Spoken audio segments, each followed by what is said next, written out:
Hello, everyone, and welcome to Life According to Nikki. You guys, this is my 100th episode. Can we believe? Actually, I absolutely can. 100%. Never doubted me for a second.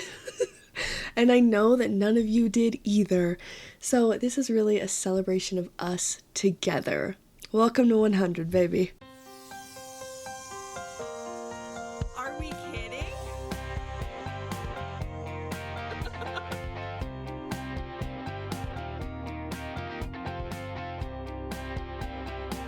Oh my gosh, I love that. For anyone that is new here, hello. My name is Nikki. I think it's about time, 100 episodes in, for me to reintroduce myself.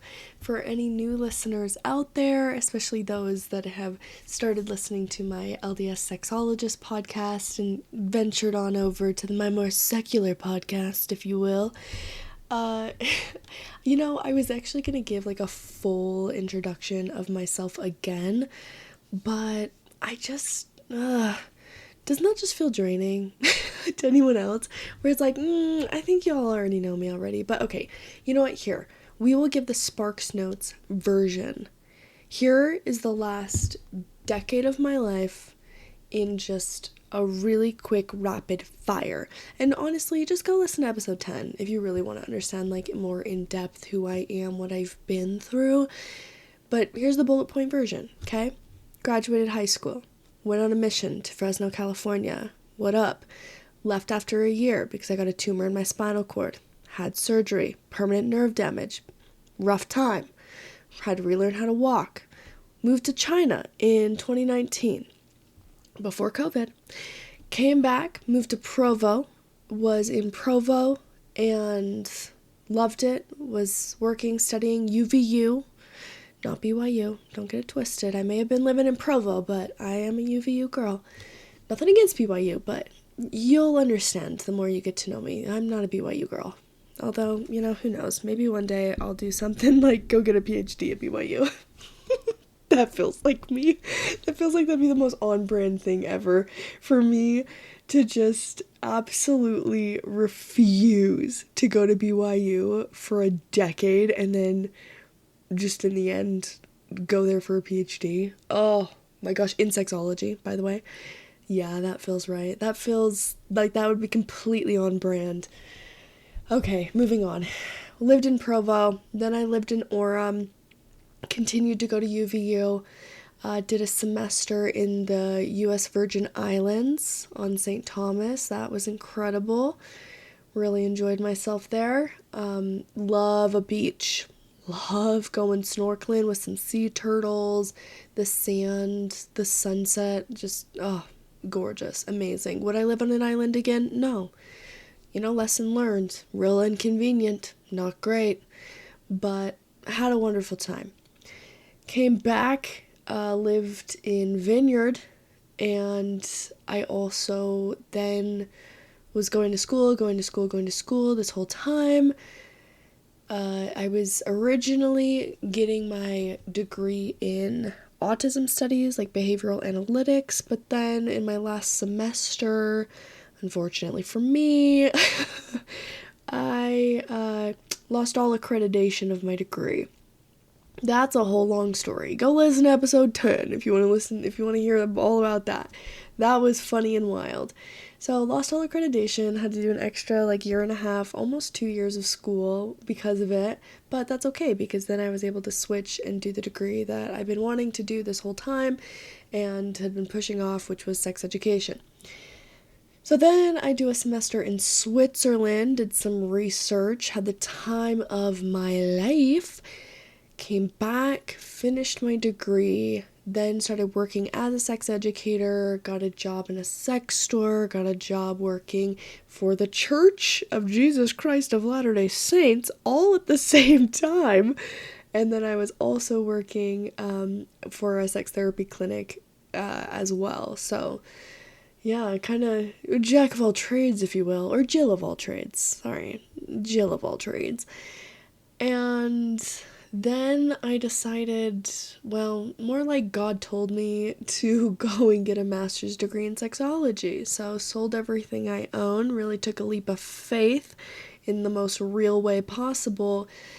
And no, like I literally sold everything. Like my car, my furniture, my clothes, everything. Everything. Right now, currently, I have like 6 shirts.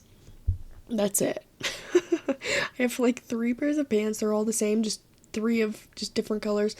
Same pant, but yeah, the one's black, one's pink, one's cream, and a few striped shirts that I got in Australia because I lived there for a year and a half.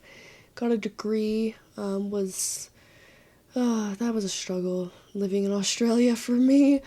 It was a long year and a half, we'll just say that. Learned a ton, had a lot of great experiences, but it was by far one of the hardest years of my life. Oh, forgot something. Sorry, backtrack. Let's go back to 2020. After China, before Switzerland, before the US Virgin Islands, friends died in a car accident. And eventually, a couple years after, I wrote a book on grief. So I'm also a published author. Let me just throw that in the mix. So have that going on, because the reason I thought of that was because I said Australia was like a really hard time in my life. But I can never really say that it was like the worst time of my life, because by far my friends dying that takes the cake for sure. Nothing will trump that. It's hard to compare hard times. Grief is a little bit different than, the time when I had a tumor in my spinal cord and then had to relearn how to walk and dealing with the devastation of being disabled for the rest of my life. That's just different. It's just a different scale, to like the struggle of living in Australia and being without a car for a long time and feeling like I was kind of in prison and just not enjoying myself. That's different, but all have different variations of misery, but also joy. Because one thing about me, I am an endless optimist, okay? I love to look at the bright side. Oh, we're going to talk about the not so great. That's for sure. We're going to talk about it, but then we're going to focus on the good, because that is just how I see the world. I'm not going to cover up the bad, because I think that they can both exist together, as Inside Out so beautifully displayed when Riley's memory is coded in both joy and sadness. Felt that to my core. I was like, and that is how I think life should be. I think we can have both, and they can exist together, and we don't have to be afraid of either. Being afraid that somehow having joy in the dark times, that it somehow makes us less serious, or I don't know, makes the significance of the moment less sad, but also that we don't have to live in the sadness. That I think that they can absolutely exist together. I think you can laugh while you cry, and it helps with the headaches. So that's a little bit about me. I moved back recently this month, back to Utah, and now I'm just trying to make it big as a sexologist, now that I can devote 100% of my time to the thing that I love the most in this whole world, which is talking to people about the connection between spirituality and sexuality, helping people with their sex lives, which I know sounds a little odd to people, but it's amazing, and I love it. It really makes me so happy. And hate to brag. Actually, I love to brag. But I'm really good at my job. And if you've ever heard me speak, if you've ever had me come to your ward and talk about female sexual functioning or the law of chastity or relationships and arousal and any of this stuff, like, that is where I belong. I love standing in front of a crowd. I love having a mic in my hand. I love having people just eyes on me. I'm an attention whore. I love it.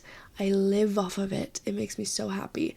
And then to be able to connect with people, hear their stories, and I just love connection. So that's pretty much all you need to know about me. That's everything.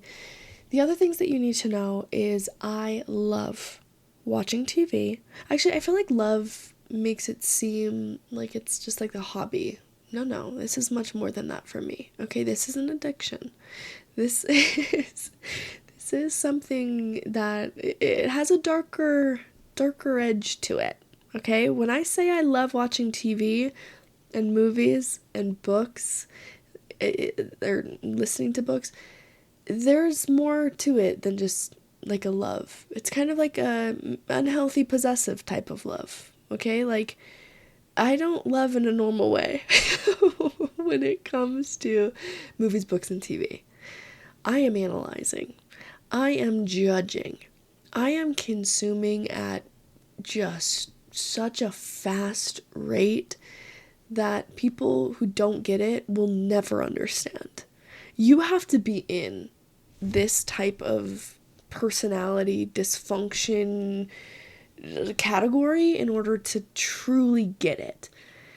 To understand how I can watch a show that's 10 episodes easily in like 1 to 2 days. And I think most people, especially at this point in life, have done a quick binge, have really just locked in on something.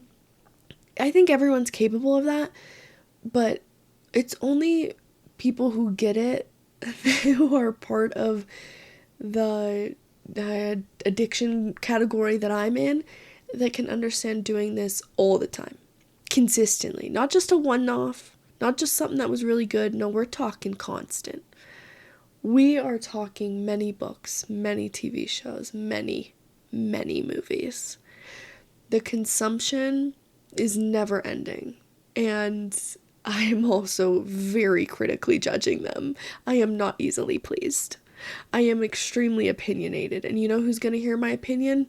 Literally anyone that will listen. I have no shame. Embarrassment?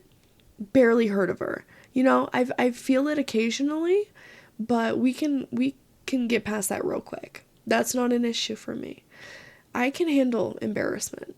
That's the price you gotta pay sometimes, you know, whereas it may debilitate you. If anything, it's a challenge to me of how far can I go? How much can I publicly embarrass myself until I actually get myself to stop? It's a pretty high threshold, actually. Or is it a low threshold? It's a low threshold to get past. I actually don't know what the correct analogy is. It is like midnight right now, 11:54 p.m.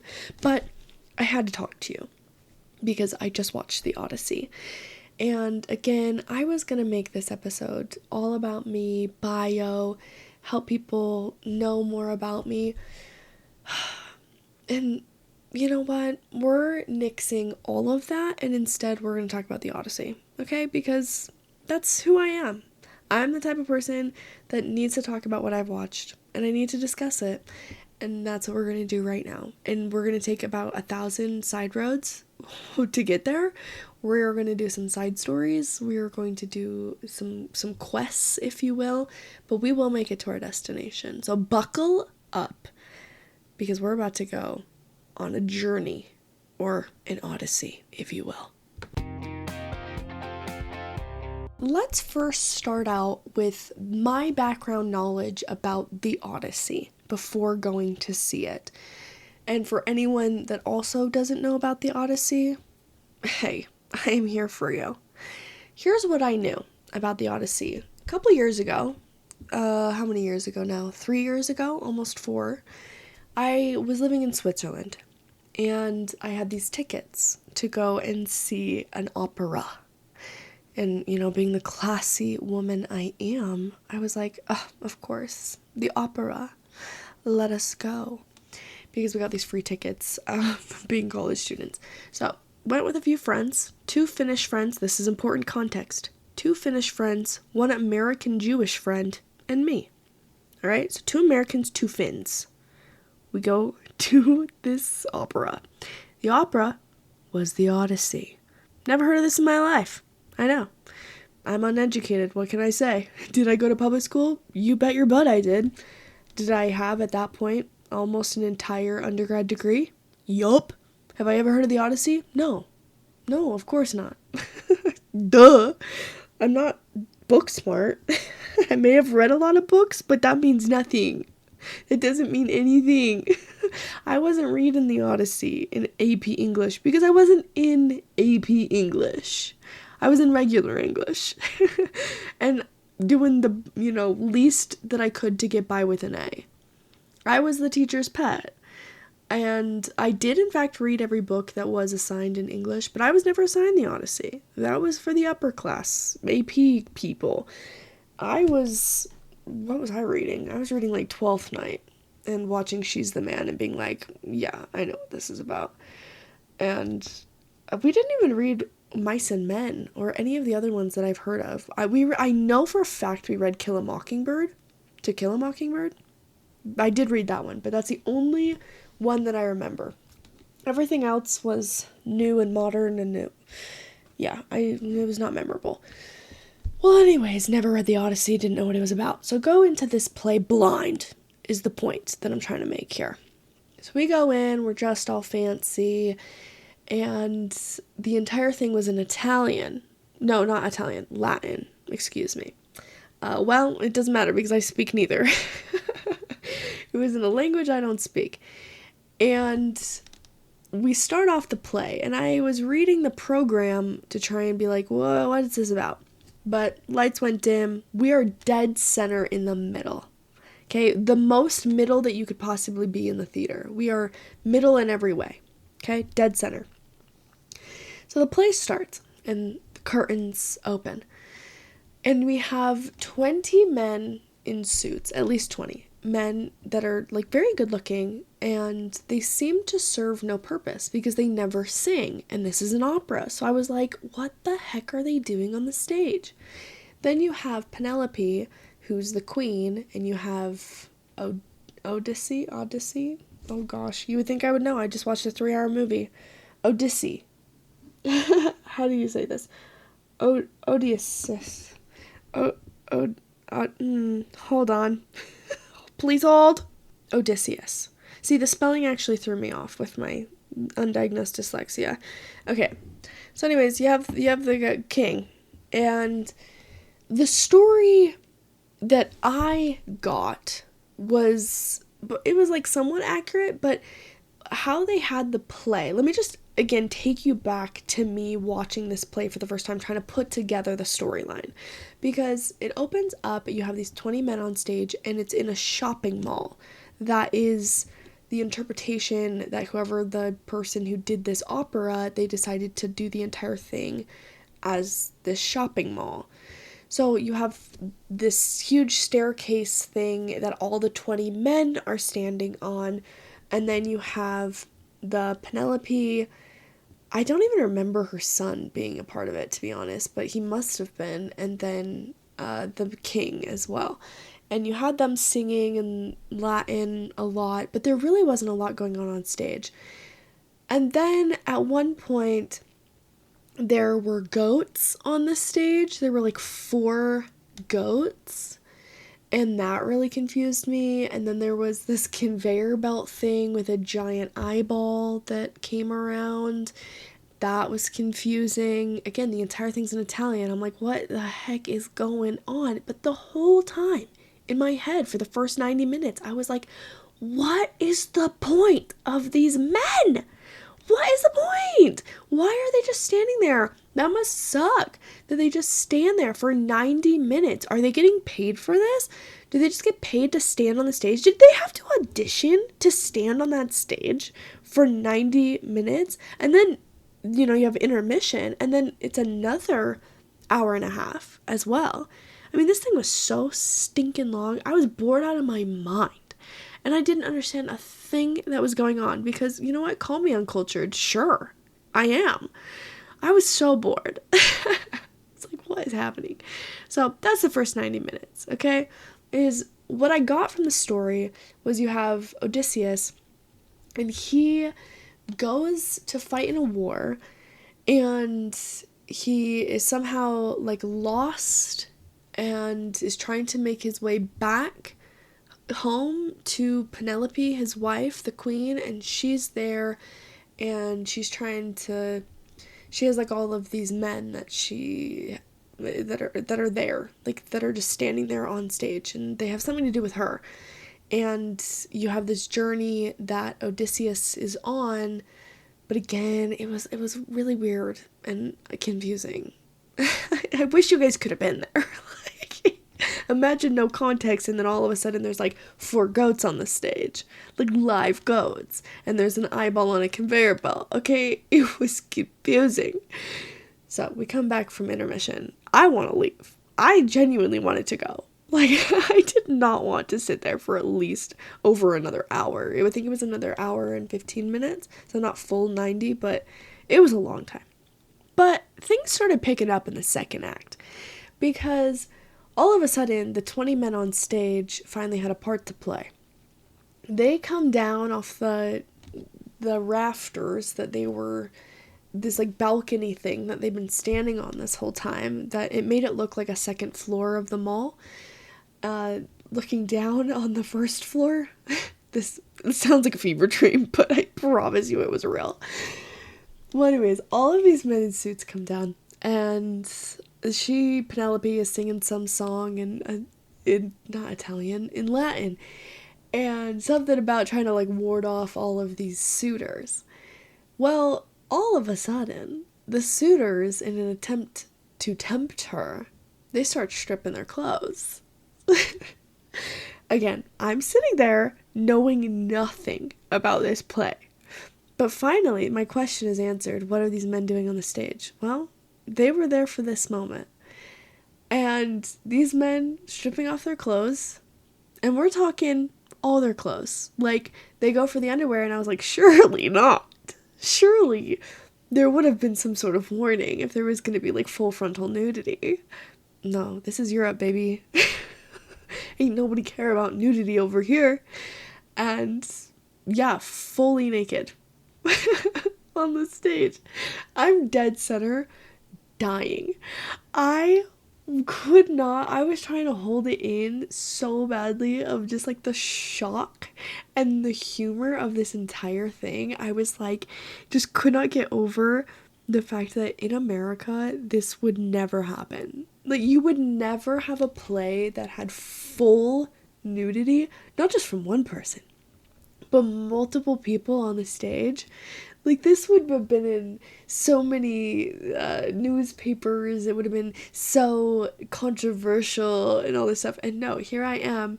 Everyone is so normal and natural about this, and you have me, and I'm sitting next to the, Jewish American, who is also just shocked. And then we've got the 2 Finns, who, they're nude in front of each other all the time, because they all sauna together. They grow up going to a sauna naked.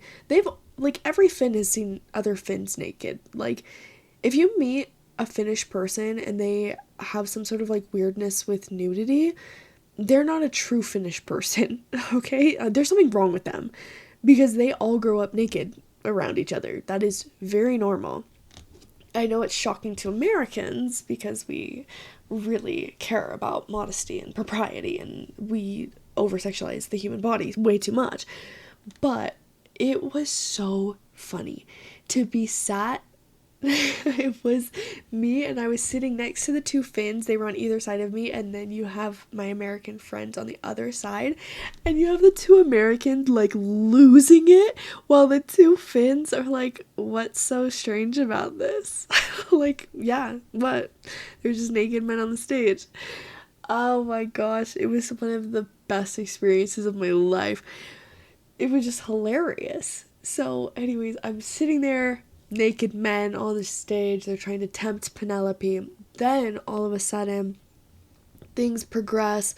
Odysseus, comes back, and I missed a part. It starts raining. It starts raining on the stage, and it was a lot of rain. So there's just tons of water coming down onto the stage, and then Odysseus, he starts just killing all of the men, and there's a lot of fake blood. It was extremely violent. Very, very violent, actually. Like, gruesomely violent. The way in which this death stuff, the scene, I mean, it was very prolonged. it was probably a 5 to 10 minute maybe scene of him killing all of these naked men, or half naked, some of them. Like, there were just varying levels of nudity, and then some just completely nude. And then all of these men covered in this like fake blood, obviously they're dead on the stage, and they now just have to lay there in the cold, wet floor. I just felt so bad for them. I was like, not only do they have to stand for 90 minutes, they get their 2 seconds of being able to strip, and then now all of a sudden they're having to lay on a stage in what I imagine is cold water, because the rain stops, and so now it's just like wet all over the stage. Also, so dangerous, so scary. I mean, I would be terrified. There was a moment that I thought they were going to slip. I was like, that's not safe to have a stage that's soaking wet. But, you know, whatever. I clearly wasn't the director. Anyways, in the end, I don't even know how it ends. The play, I'm sure the same as the movie, but they end up together, Penelope and Odysseus.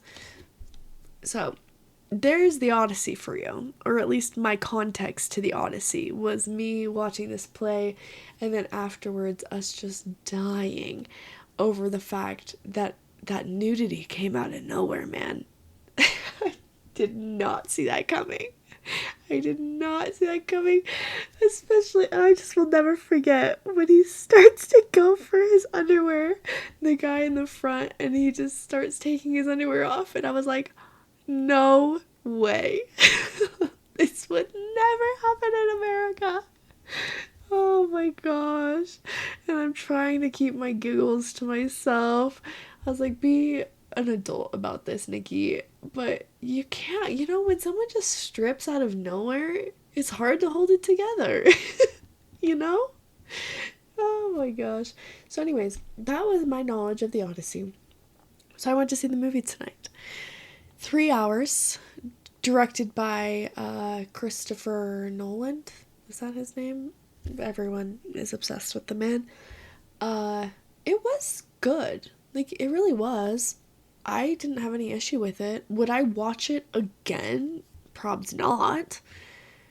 It was perfectly fine and entertaining.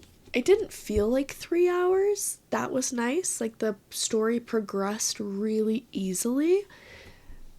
And it was a pretty compelling story for the most part. Obviously, I knew everything that was going to happen because I watched the stage play.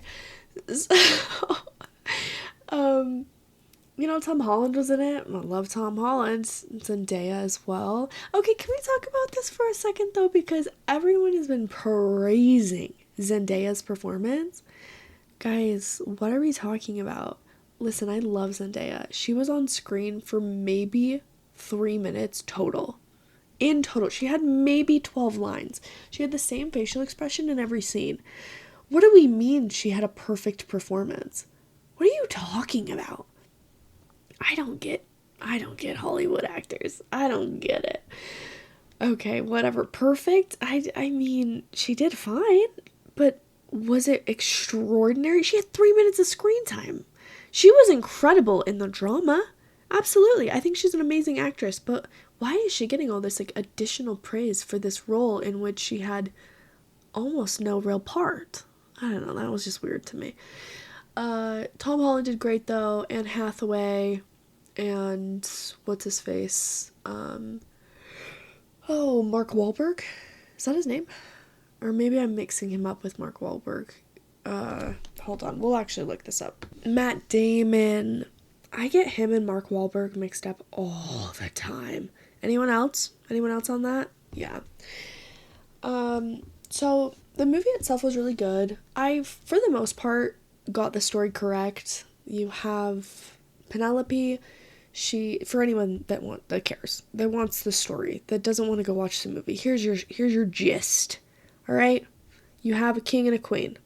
Odysseus, Penelope. They're in love. They have a son who's a baby. He's very young. Well, Odysseus is this very good warrior, and he goes to fight Troy, the city of Troy. This is set in Greece, I think. They all had very Greek names.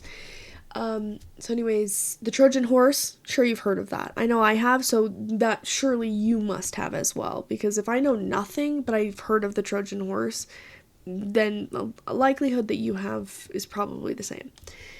Well, it was his idea, Odysseus, to do the Trojan horse thing. So apparently they lived on a beach for like 10 years as part of this war. Then they come up with this clever plan, hide in the horse.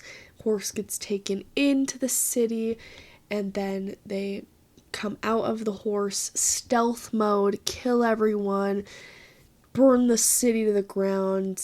Hooray, hurrah, they win. Now it's time to go home.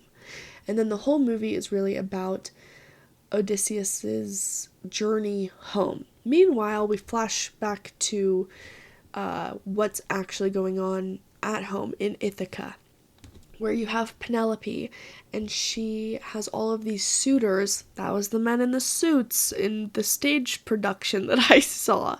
So she has all of these suitors, one of which is Robert Pattinson in the film, and they are wanting her to, marry one of them so that they can get the throne, because she's not allowed to be on the throne because it's only men that can.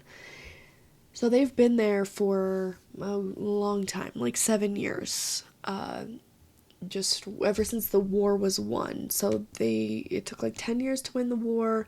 7, I'm actually a little foggy on the timeline because I know Odysseus has been gone for 20 years. But math-wise, not sure how that adds up, because they were on the beach for 10 years and then he was gone for like 7. 7, yeah. So, 10 plus 7, I may not be that smart, but that's not 20. But there must have been a few years in between, and now he's been gone for 20 years. But no one knows if he's dead or not, and Penelope's, really holding out. She's like, he's not dead. I'm waiting for his return. But all these suitors, they are just there in the castle, feasting away, and they really want to kill Tom Holland, who is the son, now grown, and he's not yet of age to take the throne. So they're trying to get him out of the way so that they can marry the queen and then become king. And then so that's going on in Ithaca that we're seeing, and Tom Holland is like, I need to find out if my father is alive. I need to know. So he sneaks out and he goes to try and discover the story of what happened to his father and whether or not his father is still alive or not. Well, we see that Odysseus is still alive, but he, for the last 7 years, has been on this island with, oh gosh, I don't remember her name. She's some Greek goddess. Let me look. Let me see the cast list. This will tell me. Are you kidding me? It has everyone with their name and then the one person I need. It doesn't have what she plays. I know the actress's name is Charlize Theron. But, gosh, now I gotta Google. Hold on. Calypso. Again, all of these names somewhat sound familiar, but I never really got into the Greek thing. I never really got into Greek mythology, anything past the Lightning Thief series, and I never really got into the Egyptian thing either. So, yeah, I know these names sound familiar, but I know nothing about them. But he is trapped on this island with Calypso, and he has lost his memory. Well, he's gaining it back, and he's telling the story of what happened to him. And this journey that the men took after they took over the city of Troy and destroyed it, and they were trying to get home, he goes on this entire journey with these men. And they wash up onto a lot of different shores, and a lot of stuff happens. At one point there's a cyclops, which started to make sense when I think back to the play I saw, and I was like, oh, that was the giant eyeball that was on the conveyor belt that was symbolizing the cyclops. I didn't know that though at the time, but here we are almost 4 years later, and I'm going, Oh, I get it. And then at one point, they wash up on this island and there's a witch and she turns them into animals. And in the movie, it's pigs. But I think that that's what the goats were on the stage in my play that I saw. And at one point, there was a real horse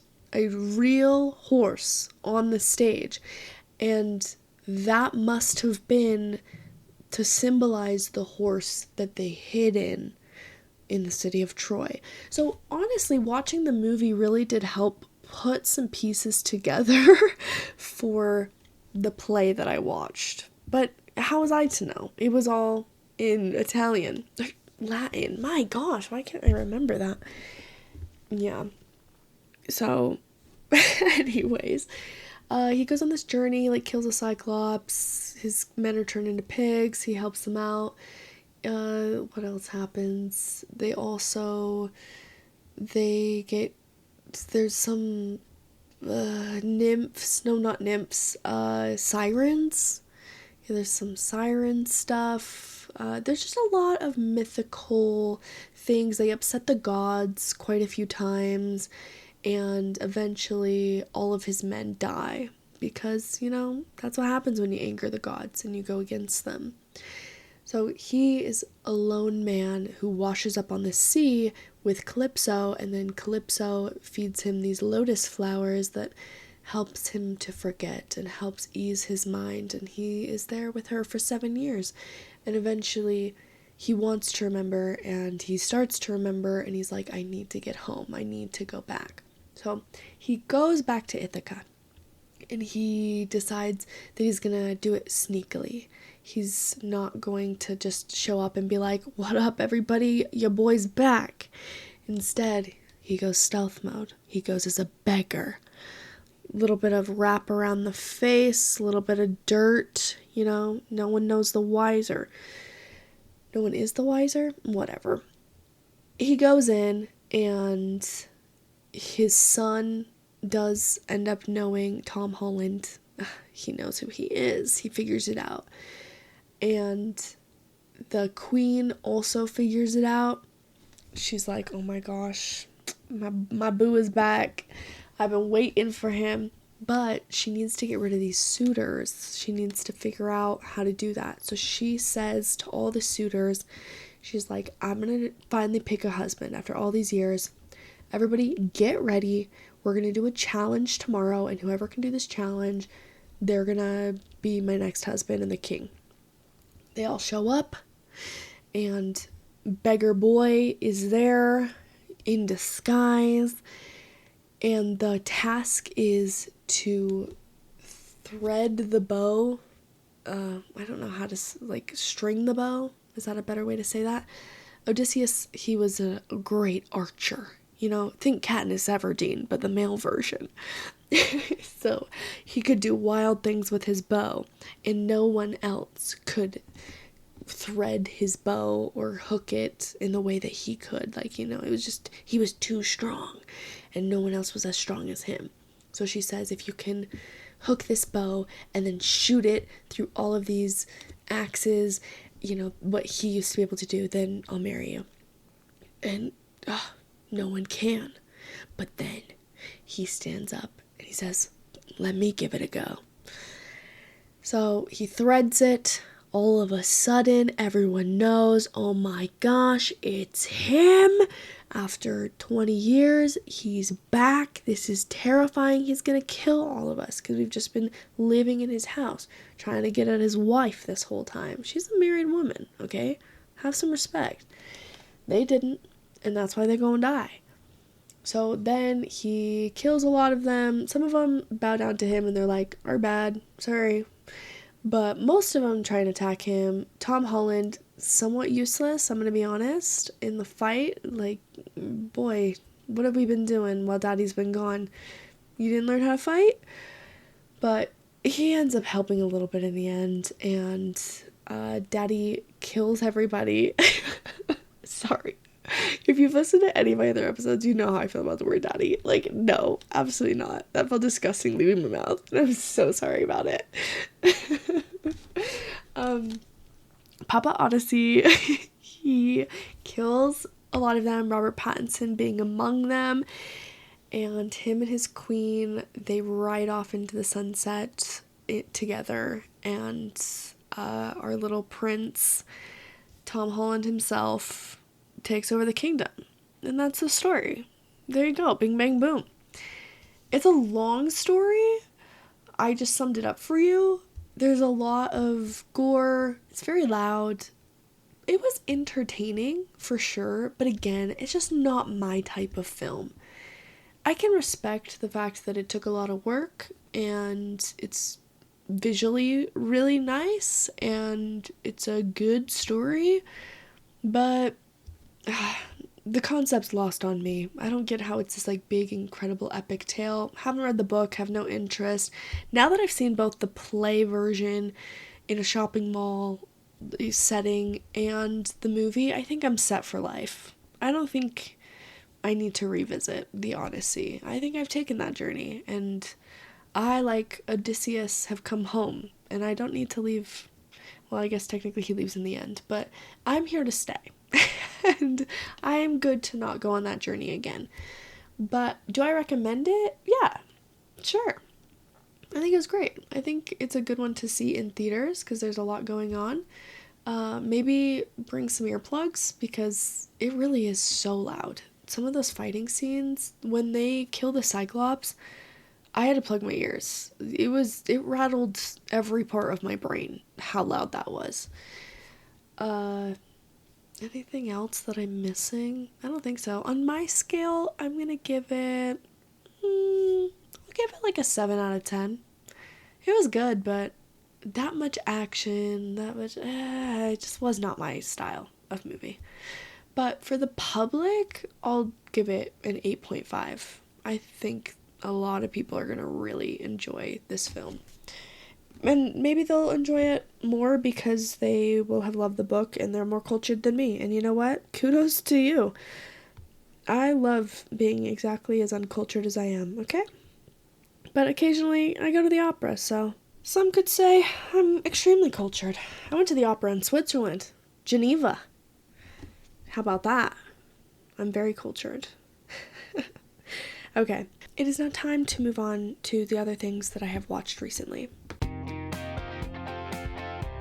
I watched the series Ride or Die with a couple people. Hannah Waddingham, she's from Ted Lasso. She's the really tall, incredibly beautiful blonde that's the main lead.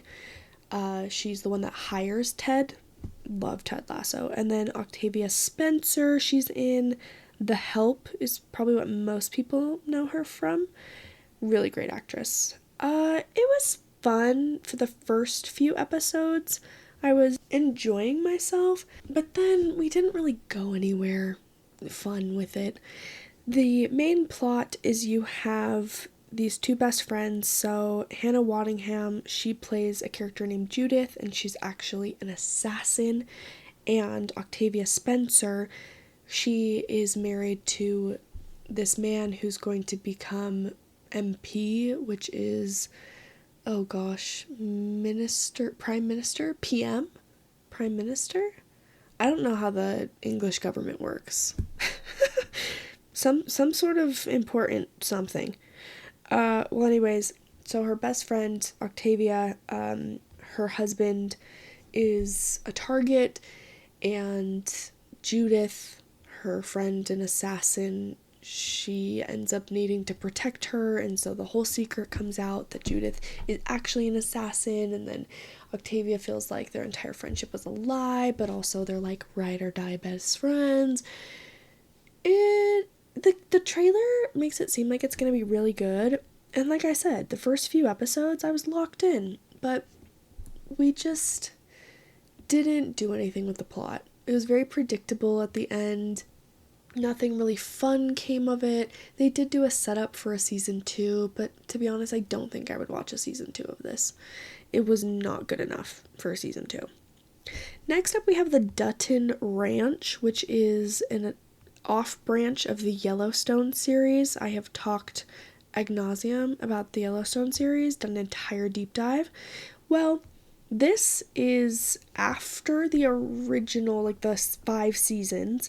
We have Beth, who's the crazy, insane daughter, who honestly, she is psycho, but you kind of love her. Her and then her husband Rip, who, again, also a psycho murderer, but you kind of love him too. It really warps your sense of ethics, this show, but gosh darn it if it ain't amazing. I really, really enjoyed the Dutton Ranch. It was short, it was 9 episodes, set up for a season 2.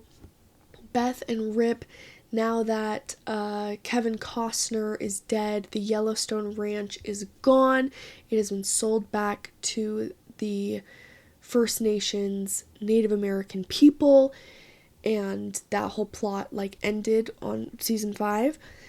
Now you have them moving to Texas to do their own ranching, and immediately upon getting there, they just have heartache, and their house like goes up in flames, and then they have to kill all their cows because they're all infected, and so then they have to go and work for this other ranch called the Ten Petal.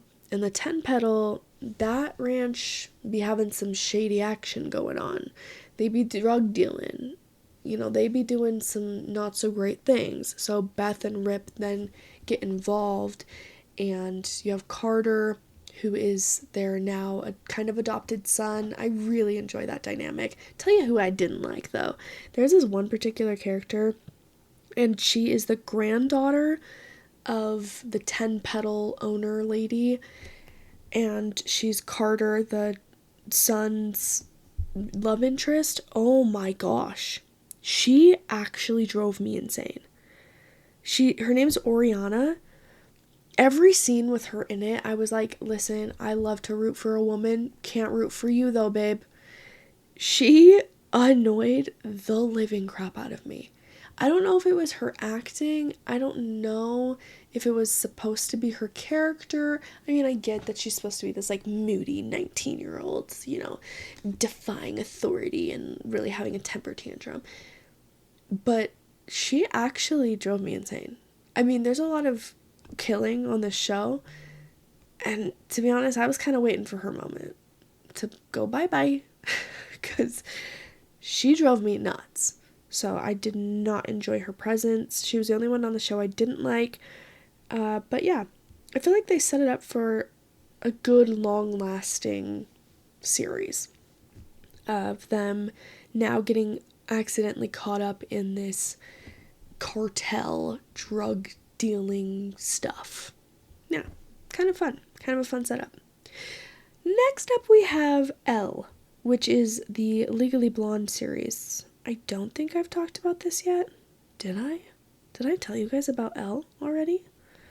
We're gonna say that I didn't.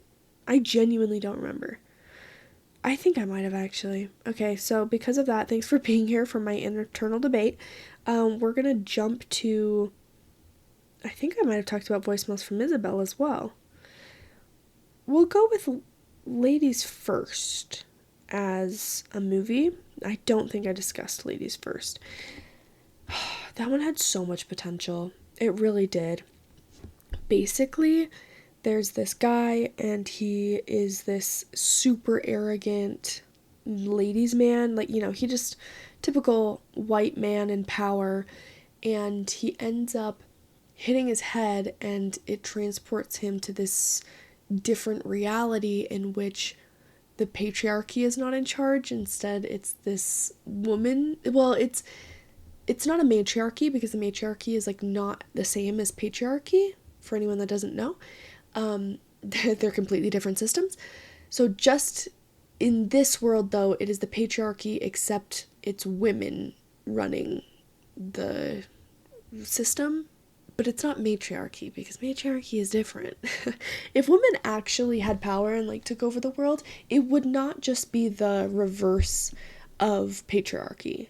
Everyone just needs to know that. If you don't understand that and don't know that, go listen to my other podcast, because I will go definitely into depth on what the matriarchy really would look like, because it's not just the mirrored reflection of patriarchy in pink. Like, that's not what it is.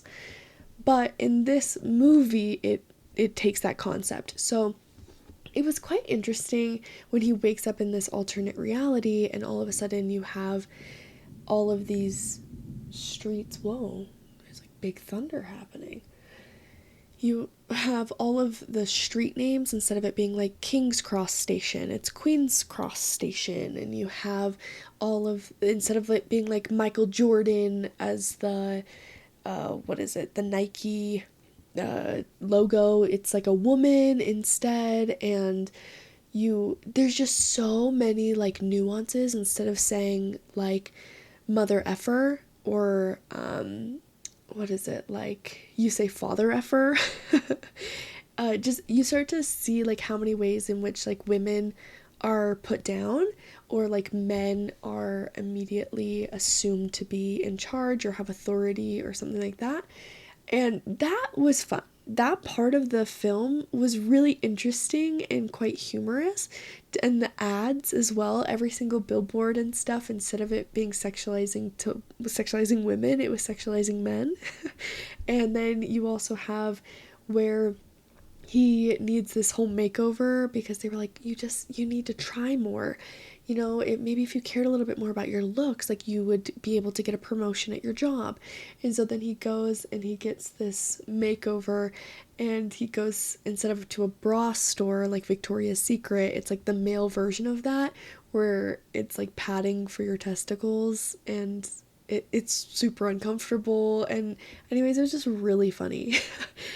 And I think they really could have taken the plot in a really interesting direction, because of course he's living this out and he has his anger and stuff, and he tries to play the game at first, and then he realizes how difficult it is when no one takes him seriously, and when he is deserving of something and he doesn't get it purely because he's a man in like this alternate world. And you start to see him like discovering this, but I really hated the ending. I hated what they did with it. Rather than him discovering this and kind of changing, they just kind of make it where he's now the hero, but it's tough because you don't actually feel him genuinely change as much as I would have wanted. Like, you feel him change because he's like, well, this sucks.